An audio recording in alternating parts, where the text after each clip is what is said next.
প্রত্যেক ফরজ নামাজের পর যে ব্যক্তি বিশুদ্ধ করে আয়াতুল কুরসি তেলাওয়াত করবে, মৃত্যু ছাড়া তার জান্নাতে যাওয়ার কোনো বাধা নাই। সুবহানাল্লাহ। আর ছোট্ট সূরা আছে কিছু, সূরা ফালাক, সূরা নাস, সূরা ইখলাস। সকালে তিনবার সূরা ইখলাস, তিনবার ফালাক, তিনবার নাস। বিকেল বেলা বা সন্ধ্যার পরে তিনবার সূরা ইখলাস, তিনবার ফালাক, তিনবার নাস। নবী সাল্লাল্লাহু আলাইহি ওয়াসাল্লাম বলছেন, এই ব্যক্তিকে দৃশ্য অদৃশ্যের যাবতীয় ক্ষতি থেকে বাঁচানোর দায়িত্ব আল্লাহ নিয়ে নেবেন ইনশাআল্লাহ। কোনো বিপদ আপদ বালা মুসিবত হঠাৎ করে আপনাকে আক্রমণ করবে না ইনশাআল্লাহ।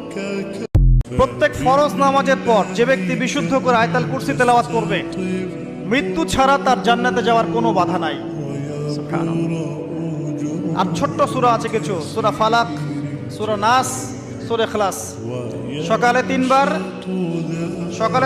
সূরা ইখলাস, তিনবার ফালাক, তিনবার নাস। বিকেল বেলা বা সন্ধ্যার পরে তিনবার সূরা ইখলাস, তিনবার ফালাক, তিনবার নাস। নবী সাল্লাল্লাহু আলাইহি ওয়াসাল্লাম বলছেন, এই ব্যক্তিকে দৃশ্য অদৃশ্যের যাবতীয় ক্ষতি থেকে বাঁচানোর দায়িত্ব আল্লাহ নিয়ে নেবেন ইনশাআল্লাহ। কোনো বিপদ আপদ বালা মুসিবত হঠাৎ করে আপনাকে আক্রমণ করবে না ইনশাআল্লাহ।